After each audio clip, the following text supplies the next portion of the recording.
Vishnupadaya Krishna Prasthaya Bhutale Srimate Bhakti Vedanta Swamine Namine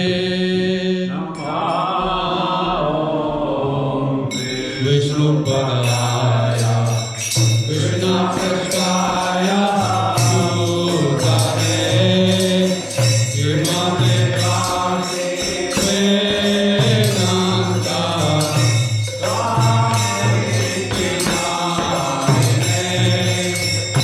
Namaste Saraswati Devi Gauravani Pracharine Nirvishesha Shunyavadi Pachakadeshakarine Namaste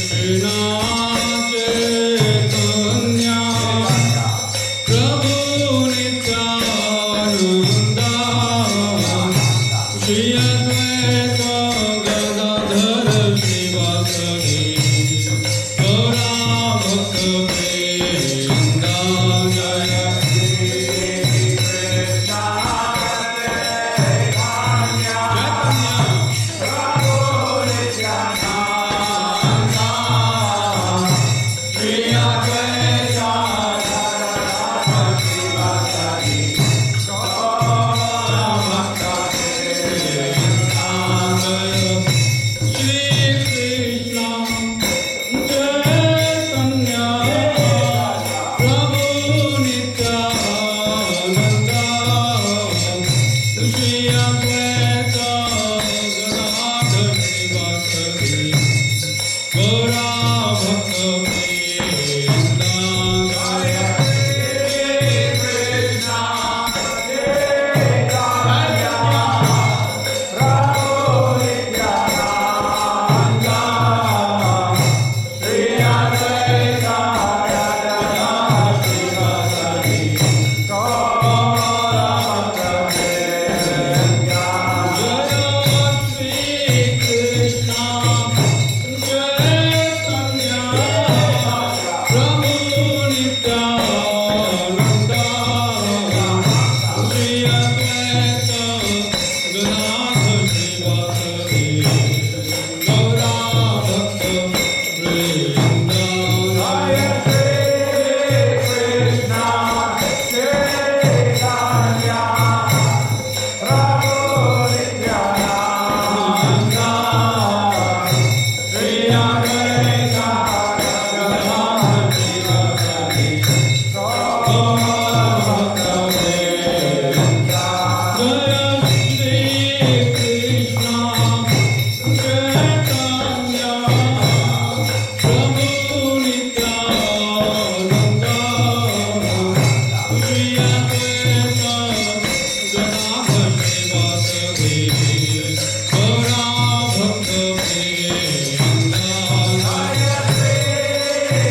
Hare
Krishna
Hari Hari.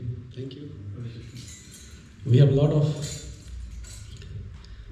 faces here who we have not met for many months or many years. And it's really so pleasing to see those faces. Hare Krishna Mataji, sitting at the back. It's been a while since we met. And we do keep talking about you time to time. And thank you for coming. Thank you for making it today. And then we have Dr. Gandhi. He is a very famous general practitioner in our catchment area of Dartford. And very well known, very hardworking.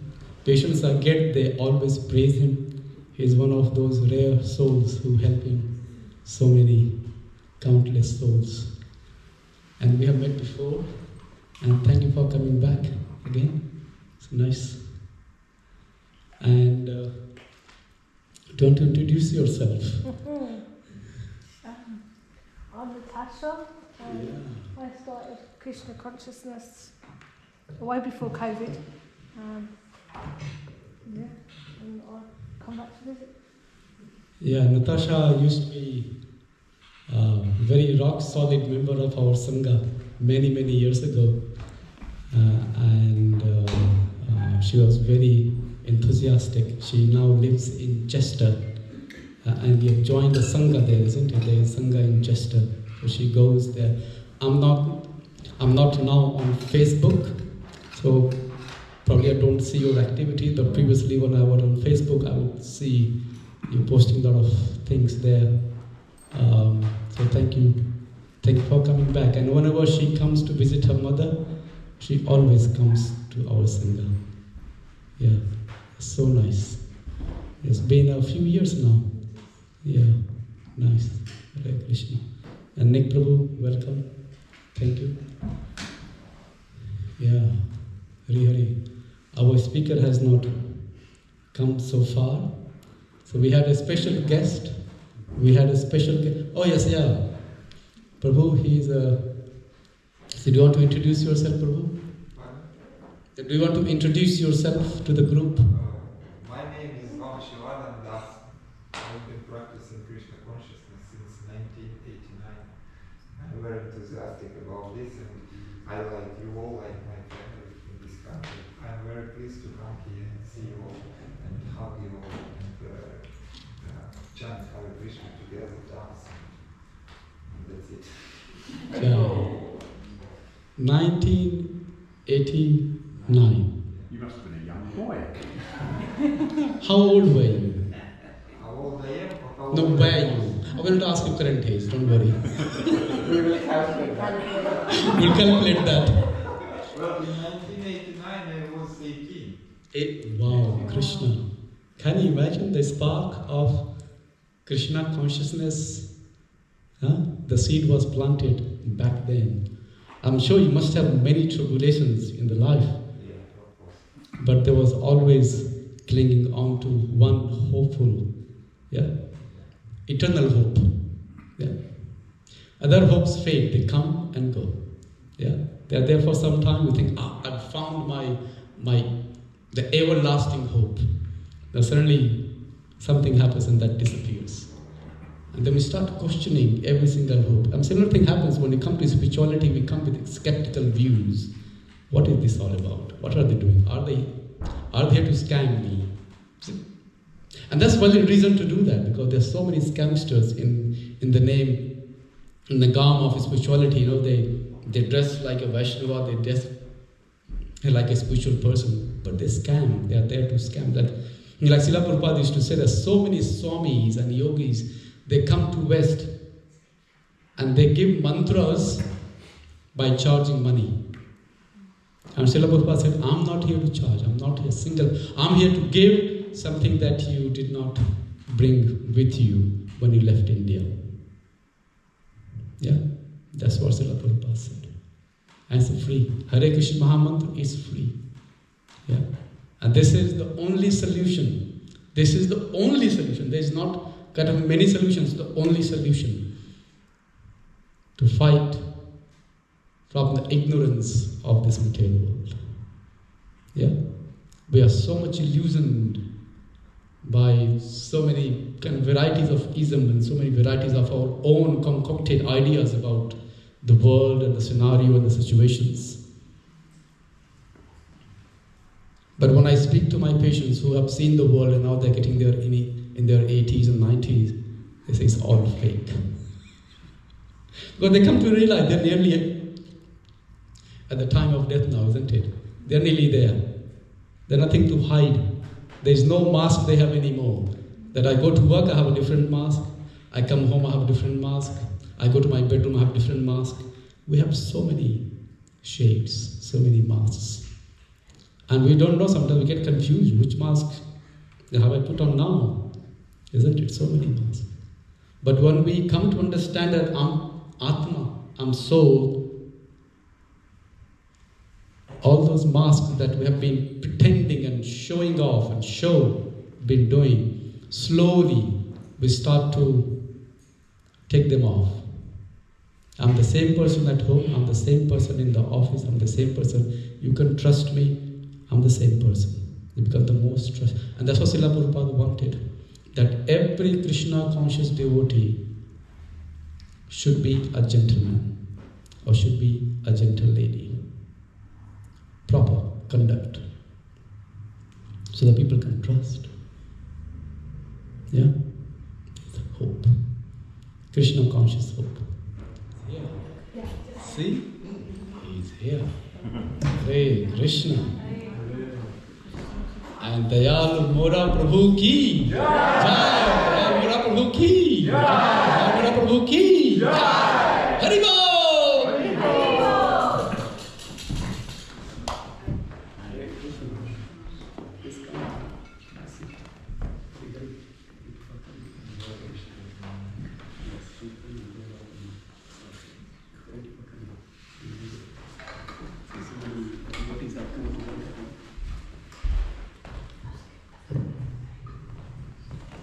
I'm sure many of you must have heard about Prabhuji.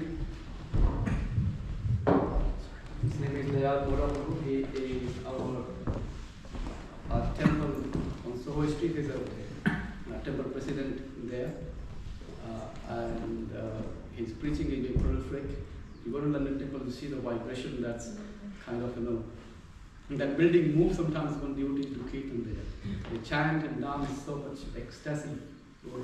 That's special mercy of Srila Prabhupada. And one more thing is that in the very place we had temple there, first temple in England, that was Srila Prabhupada. He inaugurated Ratha and this year or last year? Last year we got it. It has come to ISKCON now. And that's all. Yes, devotees are there, but he was the main person who was pushing it to get it. For Srila Prabhupada, for the pleasure of Srila Prabhupada. Thank you so much for your service. Haribol. Hare Krishna. Thank you. So let us loudly welcome Prabhu again in our style of ISKCON. Raise your hands. Haribol! Haribol! Haribol! Haribol!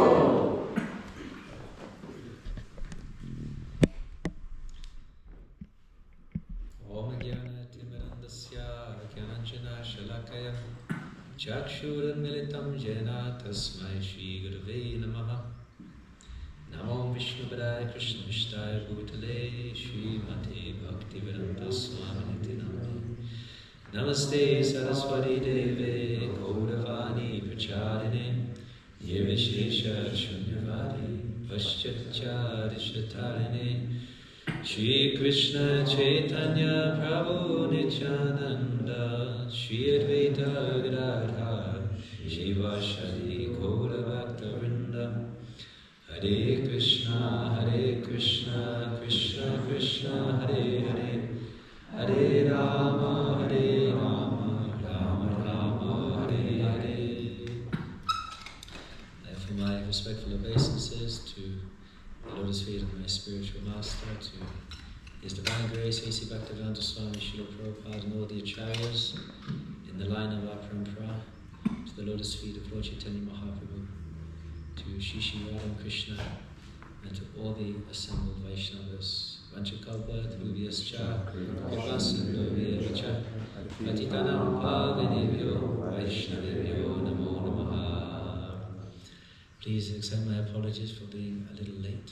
We had a delayed train. We were stuck in a tunnel for about half an hour in the dark. But thank you so much. Haribo. But here we are.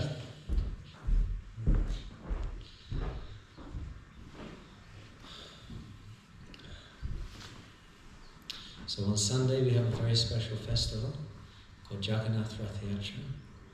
I'm sure many of you have heard about it, and perhaps some of you are going to come for the festival. It's a very important pastime. There's so many important pastimes associated with Jagannath Ratha Yatra.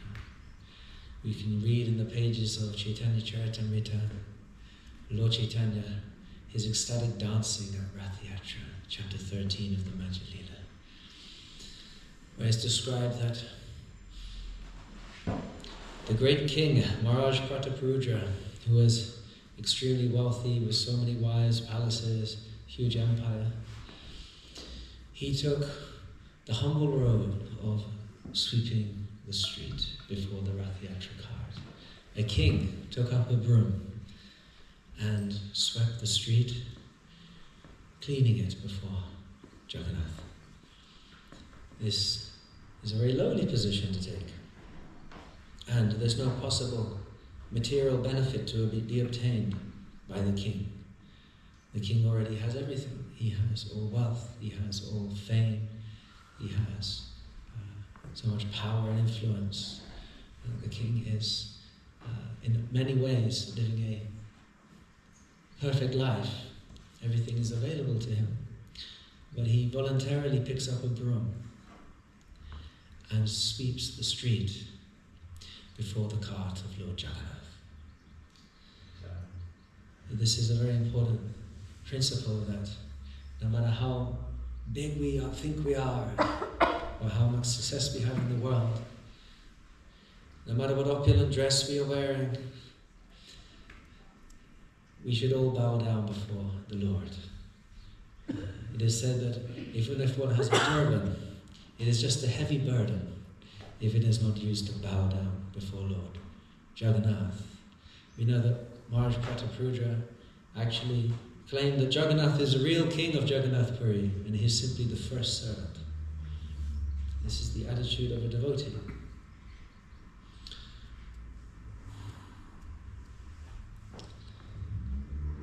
Sometimes it's asked, I remember, because I used to live around here, I don't know if you know that. I used to live in Strood across the river between 8 and 18.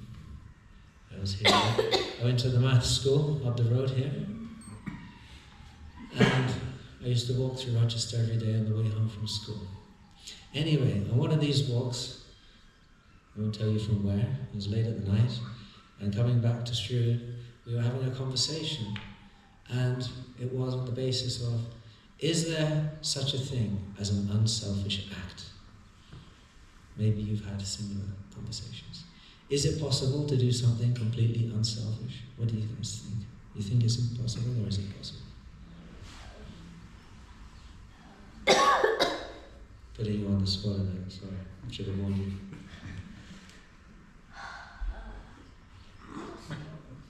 Possible! Who else thinks it's possible? Wow, there's a lot of you. Possible.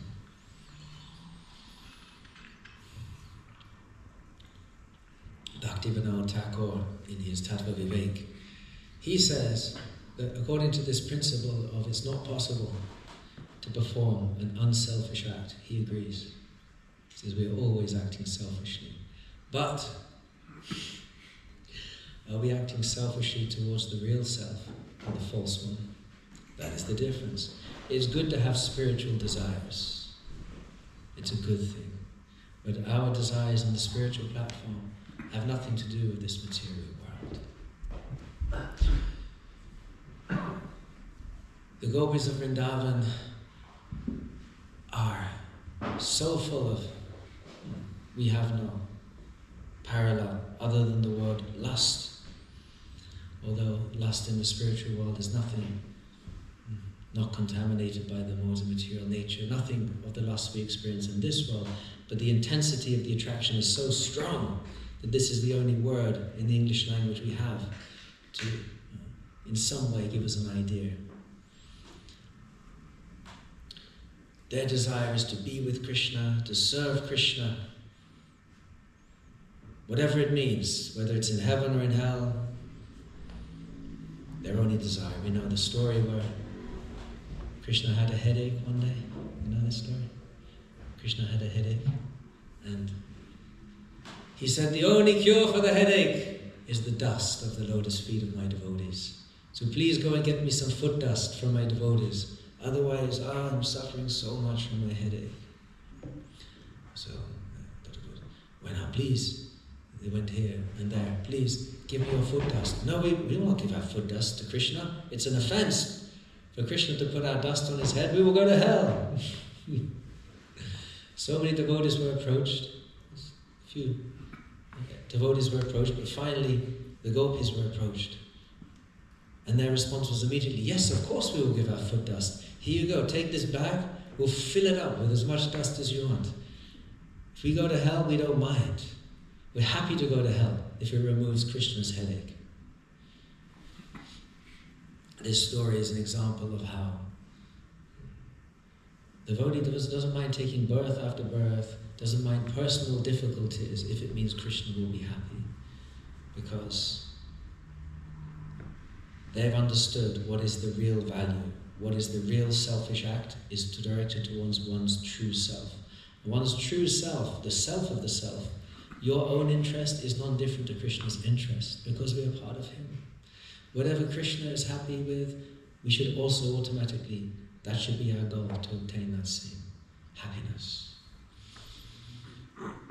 So Maharaj Prataparudra, a great king, perhaps it's humiliating to sweep the street, happily swept the street because he was aligning himself with his own true interest. His self-interest is Jagannath's happiness.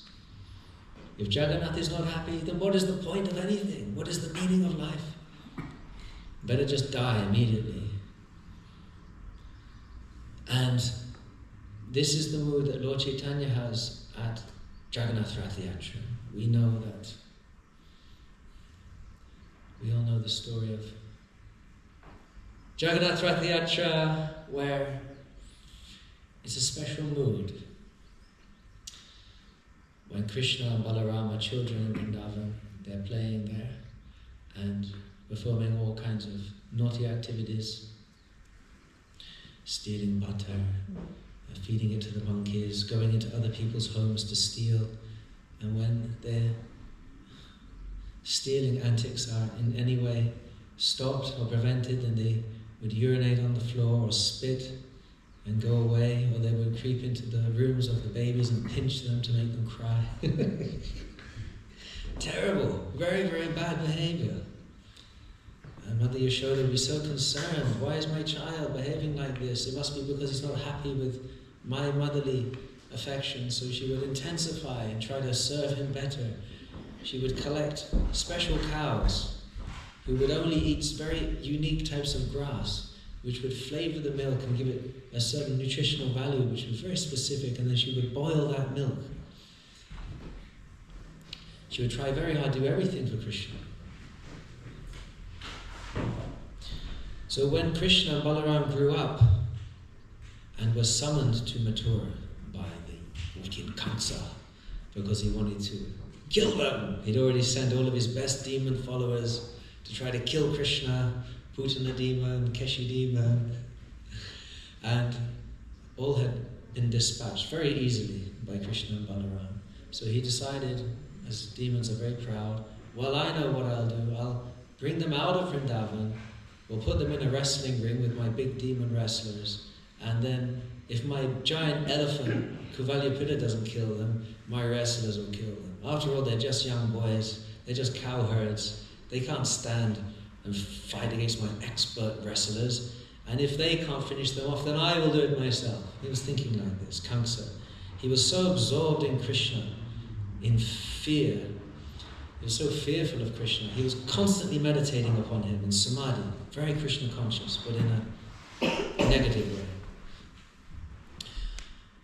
And so Krishna and Balaram left Vrindavan. It was a terrible scene. They got onto the chariot, Akrura's chariot. Akrura is supposed to not be cruel, but is very cruel. And we know he was cursed by the gopis. Anyway, that's another story. And on the chariot, they all tried to stop the chariot from going to Mathura. So the gopis would try to pull on the reins, or they would lay down in front of the chariot, so they'd run over if the chariot would move. They tried everything. But eventually, Krishna and Balaram left and went to Mathura. And from that moment, all the residents of Vrindavan were immersed in topmost grief and sadness. They couldn't move, they couldn't breathe, they couldn't eat. Some of them would just lay on the floor, unable to interact with the world. Just all they could think about was Krishna and Balaram. When will they return? Because Krishna, when he was leaving, said, "Don't worry, I'll return soon." So he had to go to Mathura, and he had to grow up and become a prince, a powerful warrior. From Mathura, he moved to Dwarka. And all the time, the residents of Vrindavan were in absolute agony, waiting for Krishna and Balaram to return. Of course, Krishna never leaves Vrindavan. So although he left Vrindavan, but he remained in an aprakrita, his prakrita lila and aprakrita, so in an aprakrita form, in the form of the mood of separation. The residents of Vrindavan were always with Krishna in a mood of separation. He never leaves Vrindavan, but in his Vasudev feature, he went to Dwarka and he killed many demons there also. And it happened that during a solar eclipse, it was tradition to go to Kurukshetra, the holy place of Kurukshetra. And so all the Dwarka Vasis, they went to Kurukshetra in full royal procession. And the residents of Vrindavan, who had been missing Krishna so much, heard that Krishna was going to be there. And so they also went to Kurukshetra at that time.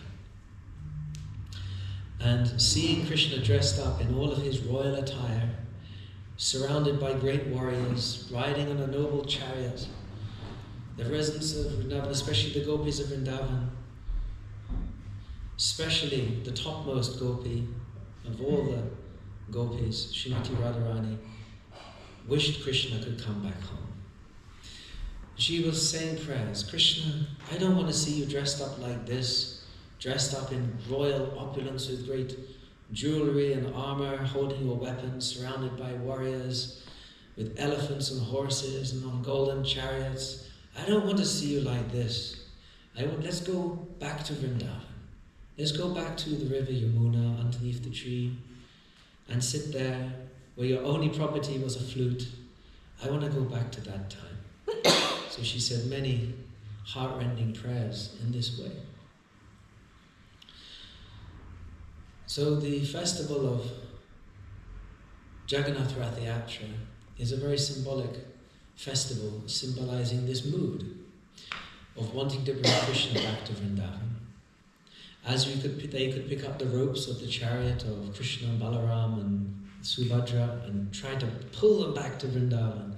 Similarly, we have these 3 giant Rath Yatra carts in London on Sunday where we will be pulling their lordships back to Vrindavan. And Lord Chaitanya explains in the 13th chapter of the Chaitanya Charitamrita that if your mind is always absorbed in Krishna, then your heart has become like Vrindavan. Because if you're absorbed in Krishna, Krishna is never outside of Vrindavan. Wherever is Krishna is his abode, his paraphernalia, his pastimes, his friends. Everything is there with Krishna. So if we are Krishna conscious, our heart has become like Vrindavan. So when we're trying to pull Krishna back to Vrindavan, we are actually pulling Krishna back into our hearts. We're pulling Jagannath back into our hearts. This is the mystery, the deeper inner meaning of Jagannath Ratha Yatra. We all want to bring Jagannath, we want to bring Krishna back home, back into our hearts. So Lord Chaitanya was in this mood at Jagannath Ratha Yatra, and we know that Lord Chaitanya Mahaprabhu is Krishna himself, but he's come in the mood of his topmost devotee, Srimati Radharani, taking her mood and complexion. He's come to give the example, to be the example of what a devotee should be. And so Lord Chaitanya at Jagannath Rath Yatra is exhibiting the perfect mood of what a devotee is. At that time he chants a popular song at the time. My beloved, you have been away, but now we are together again. Let us go back to the river underneath the tree. Let us go back to that place. She sings a popular song because Lord Chaitanya is in the mood of Srimati Radharani, although being Krishna himself. So it's Krishna himself being watched by Krishna himself in the mood of Krishna, Krishna's most beloved devotee. And so then he starts to recite many prayers from the Srimad Bhagavatam, from the prayers of the gopis. Only Swarup Damodar could understand the inner meaning. And you'll see at Jagannath Rath Yatra, if you come on Sunday to Jagannath Rath Yatra, that Jagannath has a mind of his own, and the cart will sometimes move very easily, and then sometimes the cart will stop, and it seems it cannot be moved. So this was occurring at the Rath Yatra. Sometimes Jagannath would happily move, and then sometimes he would stop. And Maharaj Prataparuja would sometimes need to try to bring elephants to move the cart, and even that wouldn't move the cart. Sometimes Jagannath just decides. After all, he is the whole universe, and he can stop if he wishes. We know that one Jagannath Rath Yatra, when Bhaktisiddhanta Saraswati Thakur was just a baby, and his father Bhaktivinoda Thakur had a house. His house is still there on the Jagannath Rath Yatra road. The Rath Yatra cart stopped outside his house for 3 days and wouldn't move. And Bimala Prasad, the baby of Bhaktivinoda Thakur, was brought onto the cart, and a garland immediately fell from Jagannath and fell upon the baby, and it was declared that this baby has been blessed. Bimala Prasad has been blessed by Jagannath. And sure enough, this baby became Bhaktisiddhanta Saraswati Thakur. I've been to Jagannath Puri many times. Of course, I'm not allowed inside the temple, because I'm not a Hindu. Or Hare Krishna. Not allowed. But there is a form of Jagannath you can see from the door, and you can circumambulate the temple. But of course, we know that many great Vaishnavas didn't go inside. Haridas Thakur never went inside the temple. Rupa Sanatan didn't go inside the temple because they had been employed by Muslims, and Haridas Thakur was born in a Muslim family, so unable to go inside. So we're in good company if you can't go inside the temple. It's okay. But Haridas Thakur was such a devotee that although he wouldn't go inside the temple to see Jagannath, Jagannath would come to him every day in the form of Lord Chaitanya Mahaprabhu, and Lord Chaitanya would feed him with his own hand, give him prasadam. So, although we may not be able to go inside the temple, but Jagannath very kindly comes out of the temple every year for Rath Yatra. There are some who say we should only have Rath Yatra festival on a specific date of the year, and if you don't have it on that exact date, then this is very sinful and you are ruining the Rath Yatra festival. But Srila Prabhupada was the empowered acharya of this age. He was predicted in the Vedic literature to appear and to spread the Krishna consciousness movement all over the world. Lord Chaitanya Mahaprabhu predicted about his Senapati Bhakta, his military field commander who would come and deliver all of those who escaped Lord Chaitanya's mercy, who ran overseas. He would come, he would go overseas and deliver those people. Srila Prabhupada was discussed in advance of his appearance. And when he appeared, when Srila Prabhupada was just a boy, just a child, a few years old, he loved Jagannath Rath Yatra. He always wanted to go to Jagannath Puri, so much that he made his own Rath Yatra festival.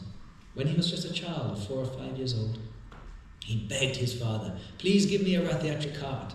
And so his father bought him like a little cart like this, second-hand cart, and it was made into a Rath Yatra cart with little Murtis, little deities there. And he gathered all his friends on the street, and all the parents also came. And they pulled the Rath Yatra cart to Kirtan down the street, just children, and then prasadam was distributed. And Srila Prabhupada was speaking about this in later years, and he said, the parents there, the adults, they thought it was just a game, but it was real. For Prabhupada, that was a real festival. His love for Jagannath Ratha Yatra was there from childhood, and therefore when he came to the West, he realized when Lord Jagannath appeared to him, because Malati stole a murti of Jagannath from the shop and brought it to Prabhupada in San Francisco, the Haidashmi temple, and presented it. Prabhupada, do you know who this is? And Prabhupada immediately bowed down and started muttering all these incantations and mantras. And he explained, oh, Lord Jagannath has arrived. Were there any others like him in the shop? Yes, Prabhupada, there was 2 more. One white and one yellow. Please go and get them. So Malati went to the shop and she stole them as well. And brought them to Prabhupada. And Prabhupada turned to Shyamasundar Prabhu. He said, Shyamasundar was a carpenter. Can you make these forms in a big size? He said, yes, Prabhupada, I can do that. So he found some big, I think it was old growth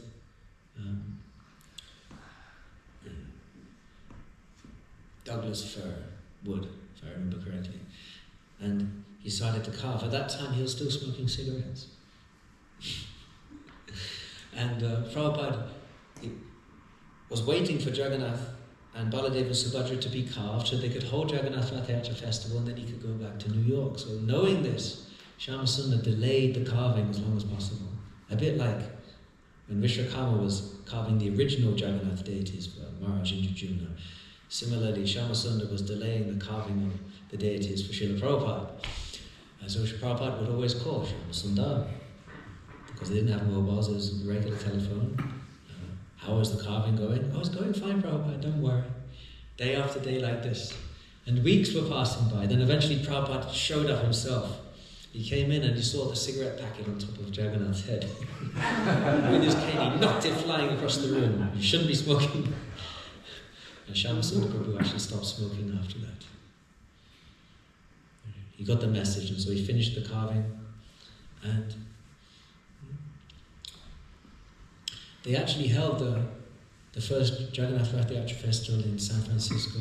Prabhupada had become a little ill at that time and was unable to personally attend. However, they followed his instructions, and on the back of a flatbed truck, they had the procession. And this was the first Jagannath Ratha Yatra ever held outside of India. And it set a precedence that Prabhupada understood the deep internal mood of Lord Jagannath. Why does Lord Jagannath come out of the temple? To see his devotees and to give mercy. Because not everybody can come to the temple. Some people can't come to the temple for, it's difficult to travel there. Some people can't come to inside the temple to see Jagannath because they are born in a fallen family. Some people can't come to Jagannath and see him in the temple because they just don't like going inside temples. Because they don't like religious institutions, or whatever reason it is, or their family are against it. There's so many reasons how they may not be allowed to go. So Jagannath comes out onto the street, so everybody can see him. And just by seeing Jagannath, just by appreciating his smile, just by a little bit pulling on the ropes, or hearing the Kirtan, taking a little bit of Jagannath prasadam, one is guaranteed a human form next life, but even greater than that, the seed of devotional service has been planted in the heart of that living entity.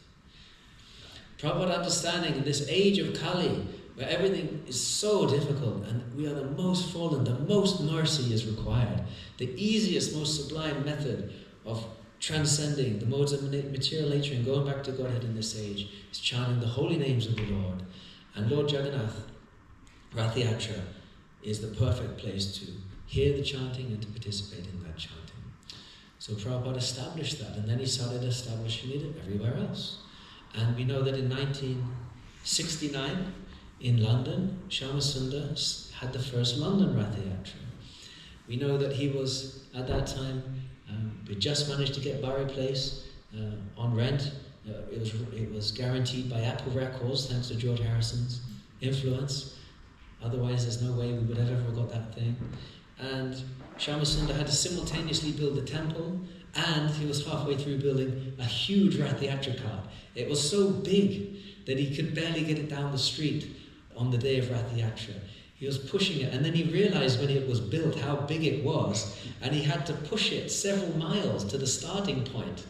And he hadn't thought ahead. How is he going to get it to the starting point? So a bunch of devotees had to push it by hand down all these windy, cobbly roads, very difficult. It was all shaking, and when they finally got it to the start point, and Yamuna Devi had made this beautiful crimson red parachute-like satin cover for the Rath Yatra cart. It was all set up, beautiful, ready to go. And just as they started to push the cart, and pull the cart, one of the wheels broke. Cart went like this.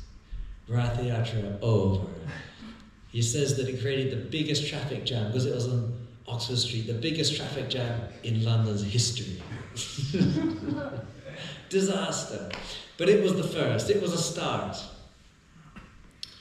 We know that in 1969, Prabhupada was staying in Tittenhurst estate, John Lennon's own personal estate, and waiting for Bari Place to be ready. Shyamasundar, as a labour of love, had designed this very intricate design based on a Buddhist temple, and instead of using stone, he was using wood to make these arches at the Bari Place, tiny building. We'll do a tour there sometime when you guys are there. Tiny little building, but he was dedicated to this, and Prabhupada said, okay, go ahead, put your heart into it, and he would always encourage his disciples.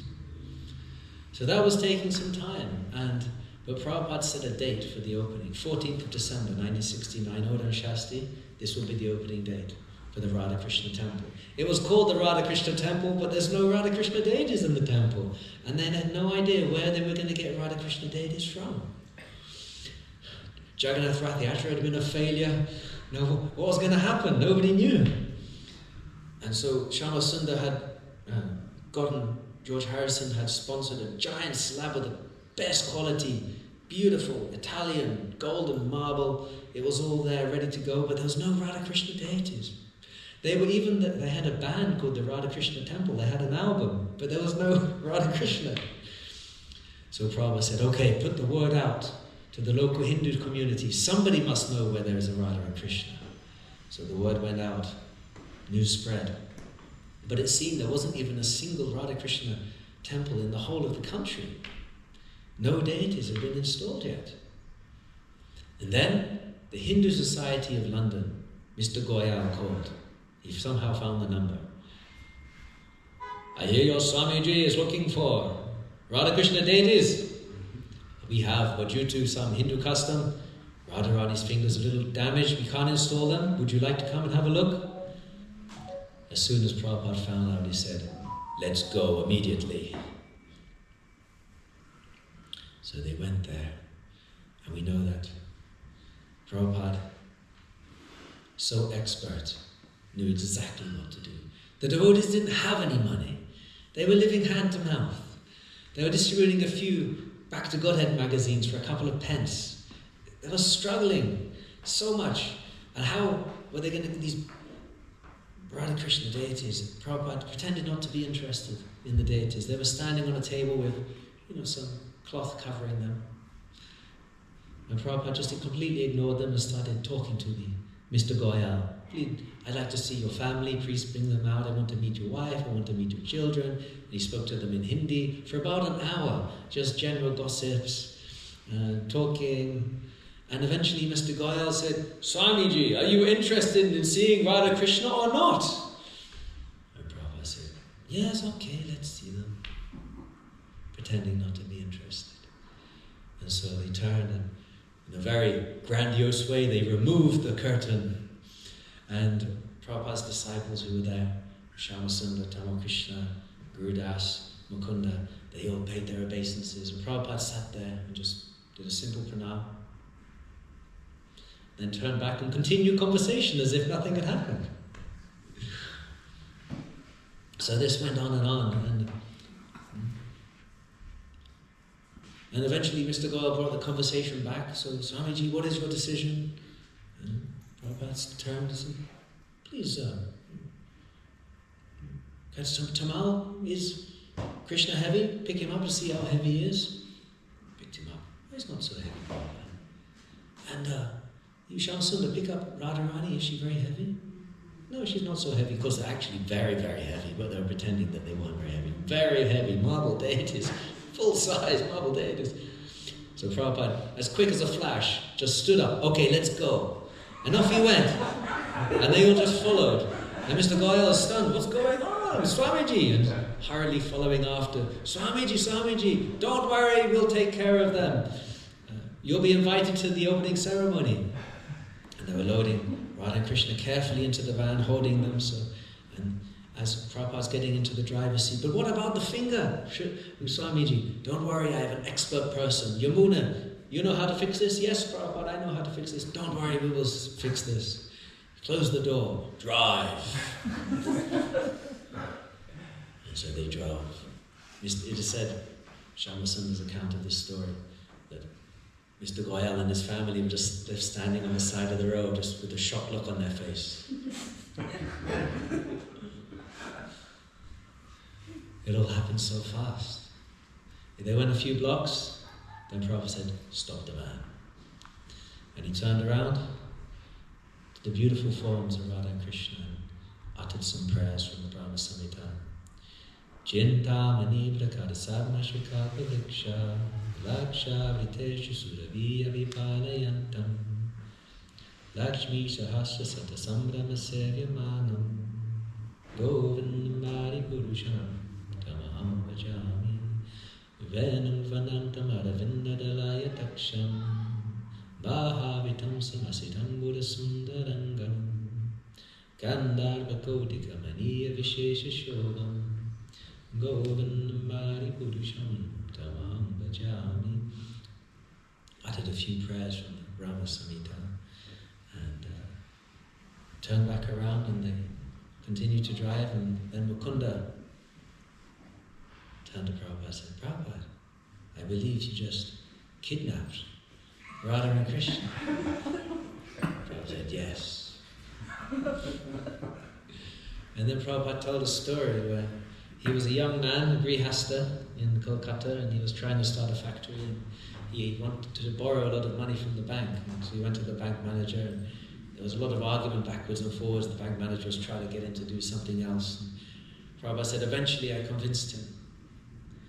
And the bank manager at that time said, Swami, he said, at that time it was Abai Charande, you should have been a politician. He was so good at diplomacy, so expert. He knew how to make a situation work in his favor. Prabhupada was able to achieve the impossible. In this situation, full-size Radha Krishna deities were obtained. The opening date was set for the 14th of December. The Abhishek took place. We know as they were put onto the altar, everybody was there. So many invitations had gone out. Even the BBC had arrived with full camera crew. There was no space for anyone in that very tiny, stuffy and extremely hot temple room. I know a fire yagya that Prabhupada performed there made the room even hotter and more smoky. And when the deities went to the altar and they were being dressed behind the curtain, it turned out that Shyamasundar, who in his 6-month marathon to complete that temple room, had run out of energy, run out of time, and had forgotten or had been unable to fix the pillars of the altar. So you had the altar, you had 2 pillars and a canopy. And these pillars had not been fixed to the marble. So they were loose. And Shyamasundar had gone upstairs and gone to sleep and forgotten about everything. And he said he slept for 24 hours. He was so tired because he'd been awake several days in a row trying to get the temple ready in time. And so one of the devotees accidentally knocked one of the pillars and it started to wobble. And the whole thing was about to come crashing down. The whole canopy was going to smash down on the deities. And Prabhupada, with great strength, immediately jumped up on the altar, grabbed both the pillars, and both Guru Das, Yamun Devi, and Shyamasundar, in their accounts, say that Prabhupada's eyes became like fire, and he became like a lion with claws, and grabbed the pillars with great strength and take it out. So the devotees managed to take the canopy off, they took the pillars, they took them out. Everybody on the other side of the curtain thought it must be part of the ceremony because they'd never seen an installation before, so it was fine. And then the beautiful darshan was opened. Shri Shri Radha Landanishwar Ki Jai. These were the first full-size Radha Krishna deities ever installed in ISKCON, perhaps ever in the Western world. We haven't heard of any being installed before. We have to understand the context of this event. That Srila Prabhupada grew up in British India. The first 50 years of his life was under the British Raj, and Kolkata was the crest jewel of all cities in the British Empire. He grew up in that atmosphere. And the British, they stole everything from India. And they took everything valuable, and they took it all to the British Museum and locked it away there. And some of it was displayed with detailed information of where it was stolen, who it was stolen from, when it was stolen. So it was all nicely written down. And Seven Bari Place was just 2 blocks from the British Museum. You can see it from the front door.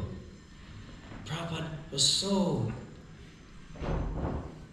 overjoyed by acquiring this property and to install the full-size Radha Krishna deities there.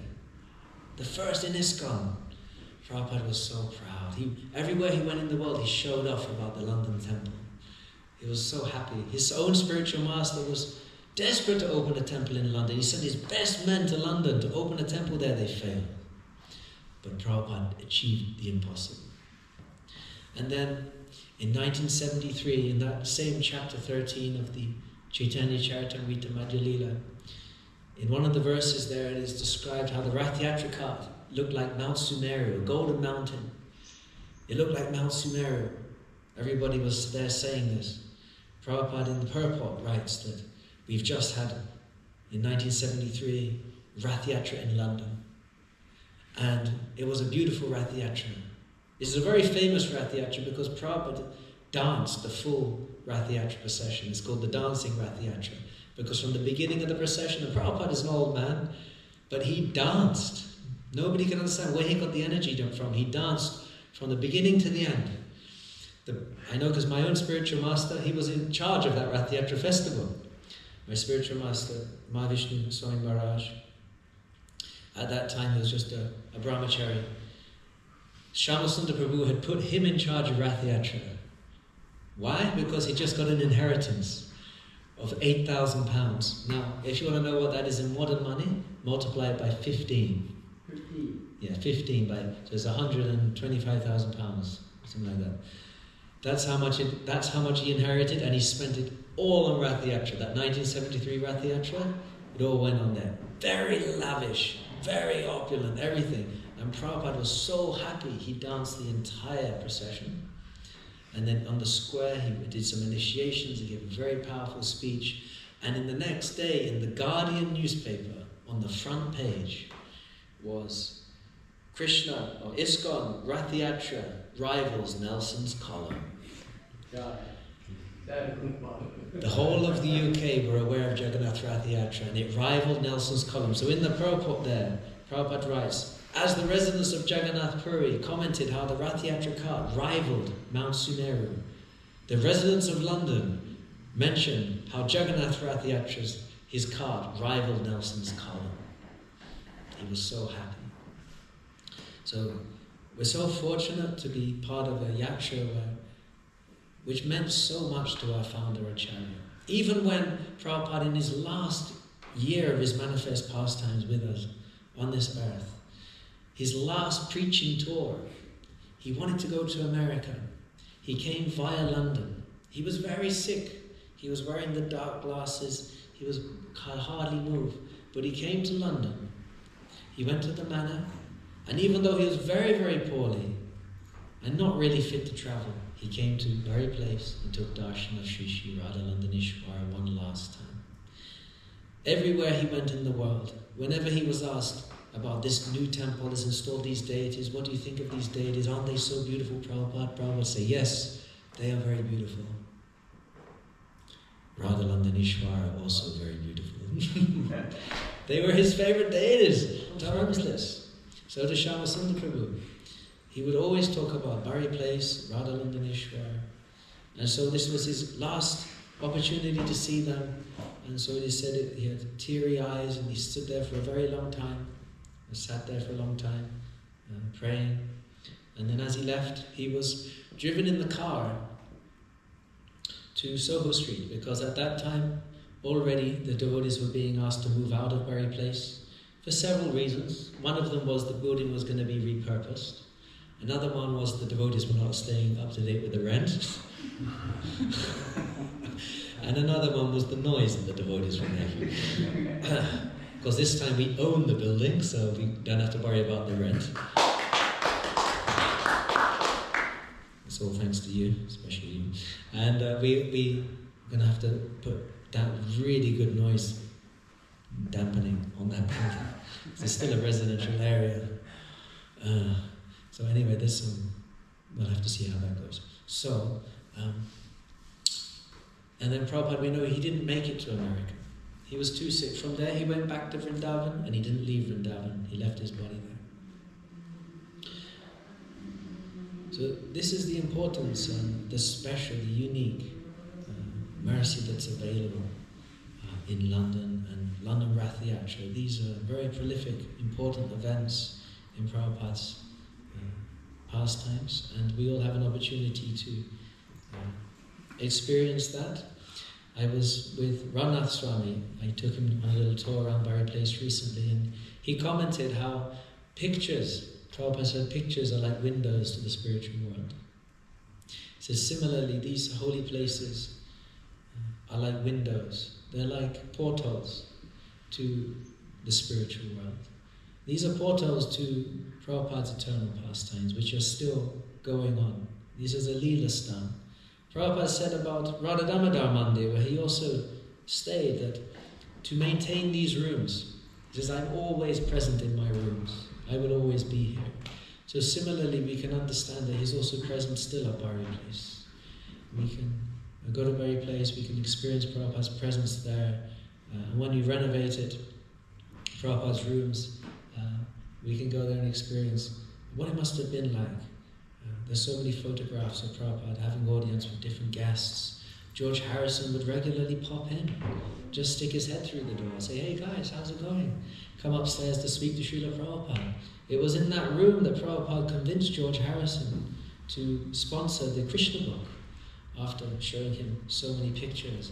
Because Shyamasundar had done some groundwork before that, but Prabhupada got that confirmed at Bari Place, and it was from Bari Place that George Harrison purchased Bhaktivedanta Manor. So we owe so much to that, the memory of Bari Place, and every devotee has such a connection to it. So it's a great honor to be part of a generation where we've seen Bari Place come back to ISKCON. It's really a miracle. Yes. As many of you probably know, it was unexpected. It came on an auction. It was just an obscure auction because the owner is the same owner since the end of the 70s. Same guy had got advanced.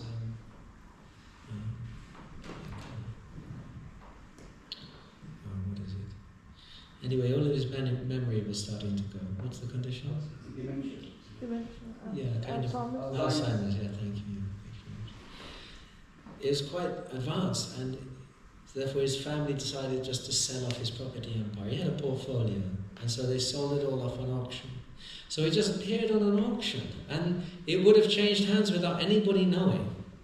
Luckily, we have a devotee who's into properties, and that's what he does: buy properties, do them up, and rent them out. And he just noted Bari Place, so it was sent over to us. Bari Place is on an auction. What should we do? We haven't got any money to buy this thing, so we slept on it. By the next day, it was clear we have to get it somehow. We should just go for it. So we did the auction. We didn't tell anybody about it because we were afraid the Ritvicks might buy it. Probably they would have done if we, and because they've got loads of money.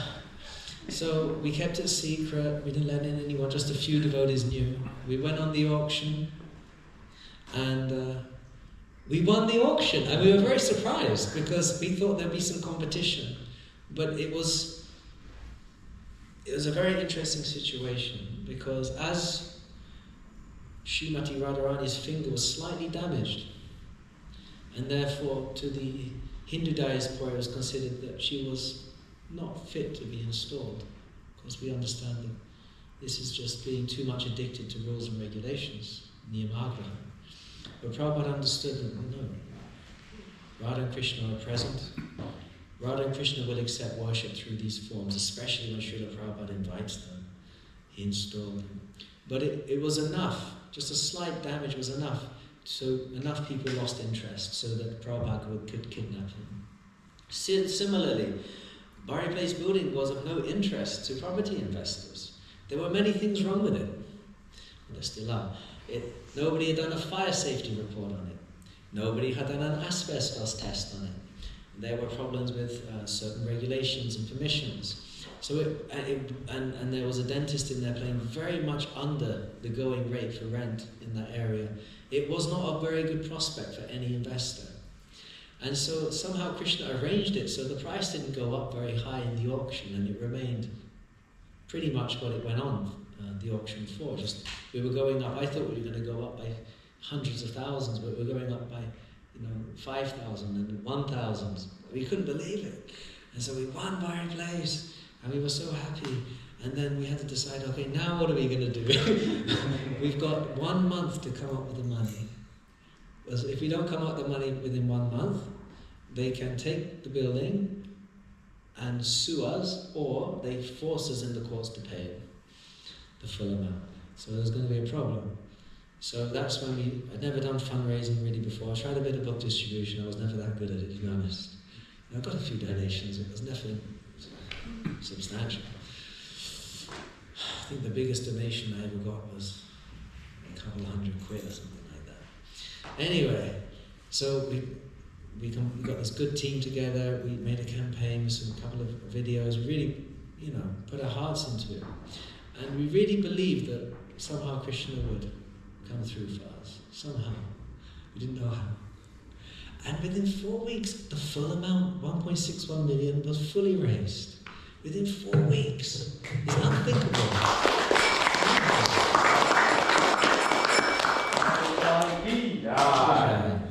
And then we realized later that it really was Prabhupada's mercy. There was an event at the manor where they were offering different letters of Srila Prabhupada to Srila Prabhupada. There was a ceremony there. And we were given a letter about Bari Place. And in that letter, Prabhupada says that this Bari Place building, it won't be a problem to raise the money to purchase. If you want to purchase this building, it won't be a problem. We will be able to raise the money. Now that blessing is what enabled us to purchase that building. Prabhupada already had predicted it in that letter. And that was an obscure letter. I didn't see. I've read all the Bari Place letters on the database. Somehow that letter escaped me. There it was. Prabhupada predicted it. It had to come to be, and so it was. So we're feeling part of something very special, and we're so grateful to the devotees who, whatever they were able to contribute towards the purchase, whether it was £100,000, £10,000, £10, £1, every devotee has invested a little bit of themselves back into Bari Place, and so it really is a project for everyone, and we're keen to open up. Well, of course, at the moment we still have the dentists inside, and we're coming up with a plan to extract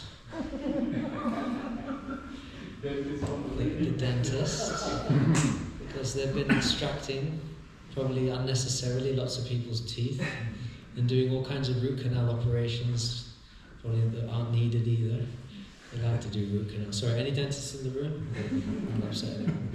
I'm sure they're really important operations, even though there's no pain. And we need to implant the transcendentalists. So that's our program. It may take a bit of time. It's going to take a bit of money as well. We have to offer them a suitable premises to relocate to, but we've reached out to them in a very open-hearted way. We've explained how this building means so much to hundreds of thousands of Vaishnavas all over the world. And in principle, they've agreed to move. So the search is on to find an alternative accommodation for them. We will pay for them to move. That's part of the deal. Legally, anyway, we have to give them some compensation, but we will pay for them to move, contribute towards the refurbishment. Otherwise, they have every legal right to remain indefinitely. So we have to offer them something. So we still a little bit of way to go before the finish line is in sight, but the property is back in the name of ISKCON. And there's a very bright future. So we want it to become a vibrant center of Krishna consciousness, sharing Krishna consciousness with all types of people. London's a city very proud of its diversity. And we want that diversity to be reflected. We open our doors to so many different types of people. This is really what Prabhupada wanted. Krishna consciousness is for everyone. So it's very special.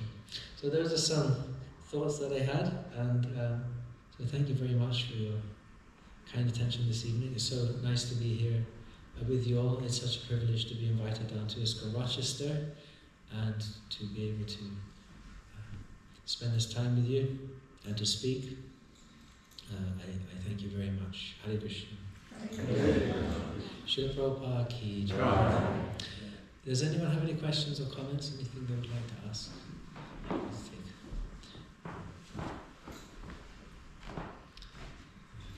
I just want to say thank you for taking me back to some of the books that I read and the stories and my memories of Vrindavan. So thank you. How many times have you been to Vrindavan? Just the once. Once, yeah. It's a little different to how it's in the books, It is but beautiful. it's beautiful. And I like to go out into the villages. Oftentimes we just stay in Vrindavan town, Krishna Balaram temple, but that's perfect. But most of Vrindavan's out. And so if you go on the Rajmanda Parikram, or you take a bus out to Raval, or to so many different ghats that are there, Brahmanda Ghat, there are various other places. There's more of an atmosphere there. But yeah, Vrindavan is, if we meditate upon Krishna's pastimes, his activities, then we're in Vrindavan. And it's an unforgettable experience, isn't it? Doesn't it change you forever? Yes, it does. There's no going back after No. that. Krishna, the greatest thief, he steals the butter and the yogurt, he steals the wives of other men, he steals the cloth from the washerman in Mathura, he steals everything, including all of our sins, and eventually steals our heart completely. And Krishna is the greatest thief. We're very happy to have such a thief in our lives. Thank you for sharing. Would anyone else like to contribute something?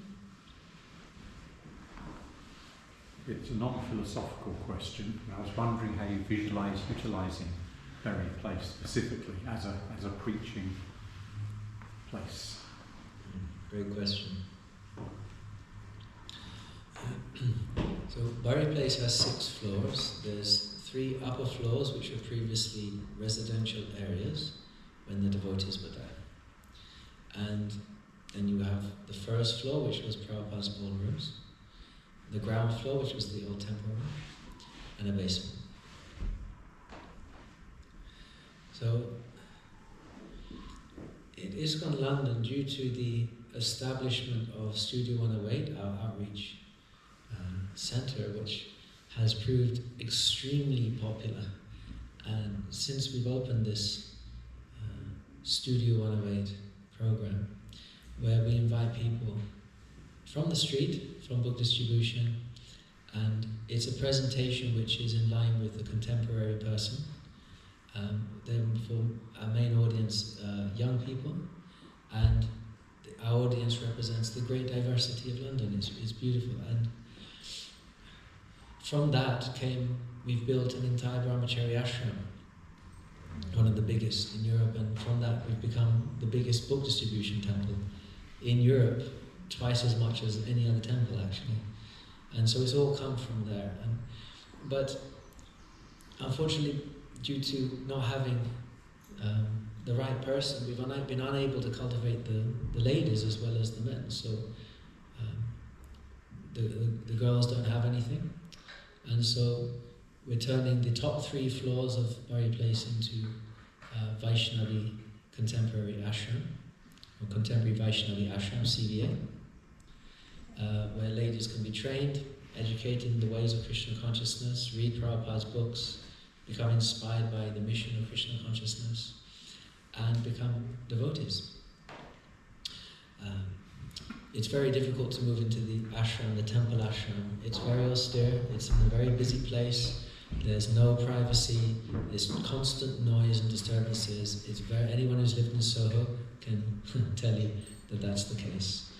So people need a little bit of privacy, so each girl will have her own room, and in this way they can continue either their job or their studies and pay something towards their room, or if they want to have the full immersive experience, they can give up their job temporarily and do full-time service and live there free of charge. So that's the top 3 floors, that's the plan, and we wish to have Prabhupada's rooms look the same as they looked in 1969 with the Murti of Srila Prabhupada with his own desk, which still exists, by the way. That desk that Prabhupada would sit at, which you see in the pictures, is at Bhaktivedanta Manor, and they're going to donate it to us.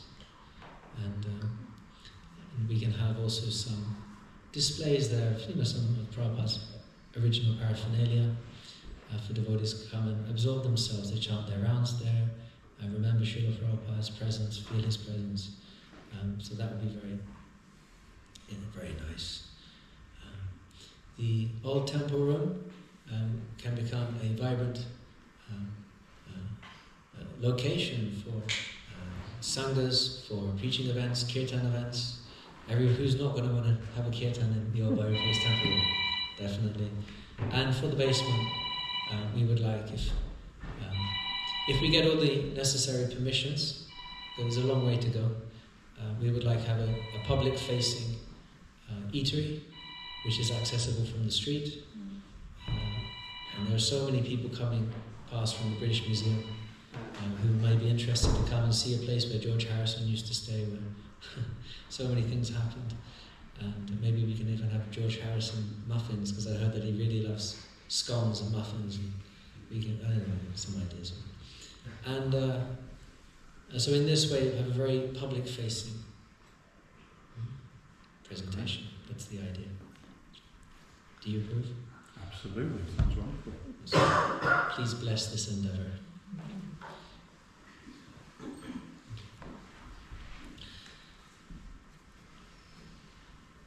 Hare Krishna.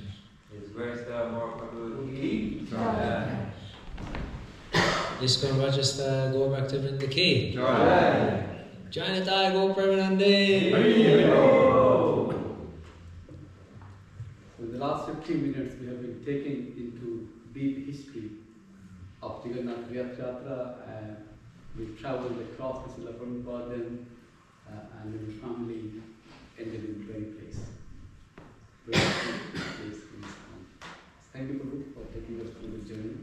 It's a beautiful class, and I'm sure it has touched a lot of devotees' heart who are familiar with ISKCON, right? Who knows the love of God, that how Srila Prabhupada loved our ISKCON London. And Prabhu is very, very special, so he has given so much kind of energy and effort into. This is kind of real example that if we want to kind of inculcate this Krishna consciousness and have desire to expand and preach and reach out to, then Krishna personally comes and helps. seriously very place. It just happened like this. Yeah, happened like that. In the central London location, it's such a kind of place. From the book distribution. Yeah. It all happened. We double book distribution, triple book distribution. Yeah. And Vaisheshika Prabhu, on his last visit just before Barry Place appeared, he told us things are flourishing so much here, something very special is just about to happen. Yeah. He predicted it. Yeah. And then just within a month or two, this will happen. So everything comes from Sankirtan. And Lord Chaitanya's mercy is embedded in the process of Sankirtan. To grow your yatra, to grow the number of devotees, we have to apply ourselves a little bit to this Sankirtan mission, however much we're able. Really, thank you for inspiring us. Definitely we need this more often. Yes, so Sunday is Ratha Yatra. If you've not planned, please go. It starts from Park Lane, is it? Park Lane or the Hyde Park corner. Starts at 12 o'clock. So please get there. The secret beginning is 11:30, but I'm not allowed to tell you a bit that. of Indian time there, so yes. But please be there. It's kind of unforgettable experience we get from mercy, chanting and dancing and feasting and so many devotees. So please all come. We have our own Ratha Yatra on the 6th of June at Das Farm. Haribo. Yes, we have our own Ratha Yatra. So please mark the date. I'm sure a lot of devotees know it and we have advertised it. We'll send out the program very soon. It starts at 1 o'clock, from 1 to 4 or 5. We'll see how it goes.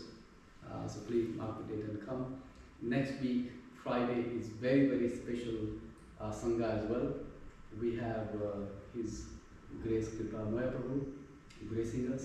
So he's going to Hastings. If anyone wants to go to Hastings on Thursday, so please go there. Then on Friday, he will be here with us. So please all come in greater numbers. Let other people know.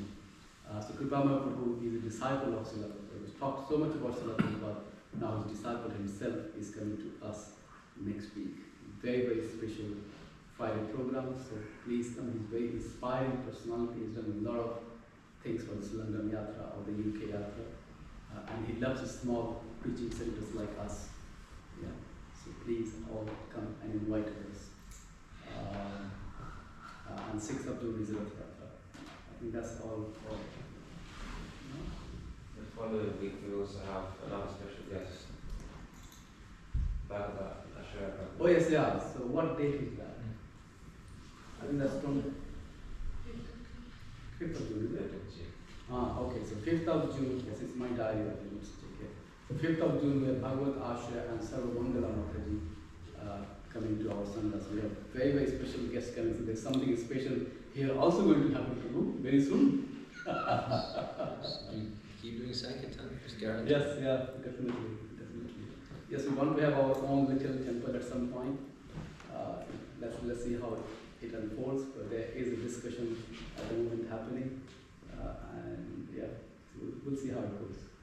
But please pray that we have our own little center at some point in North Kent. Hare Krishna. Would you like to have a little Kirtan? Yes. Yeah? I know the program is going over, but I think let's have a 10 minutes vibrant chanting and dancing. Feel the London Soho temple here. Haribol! Go Ranga! Jai Jagannath! Jai Jagannath.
Hare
Ratha Yatra 2026 London on Sunday. King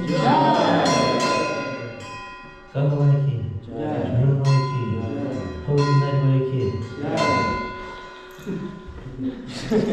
Bhakti Devi ki, Tulsi Maharani ki, Samuel Bhakti Vrinda ki, Jai Gopramana. All glory is Samudramani. All glory is Samudramani. All glory is Samudramani. All glory is to Shri Guru and Shri Guru.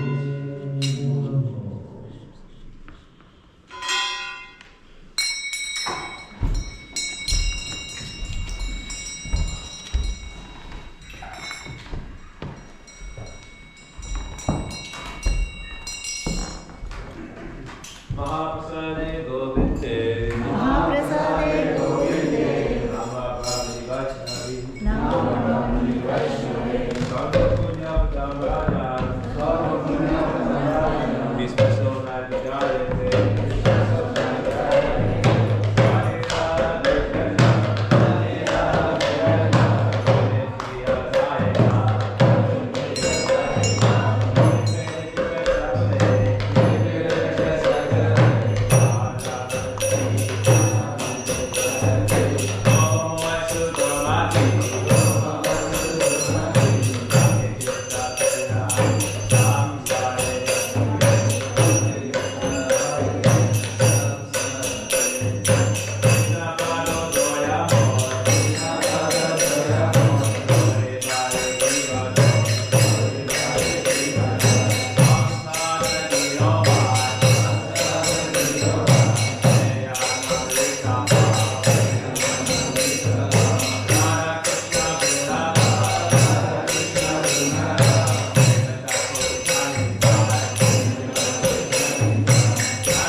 Just before we go for prasad, one little announcement. Next Friday we're going to Harinam on the High Street. Hari Bol. So please, whoever is free, we'll start from 6 o'clock here, go around and come back. So please all come. Let's do it together. Okay? So next Friday, Harinam at 6 p.m. And after that we'll have a very, very special program. Please all join. Let's come. Hari Bol. Gauranga.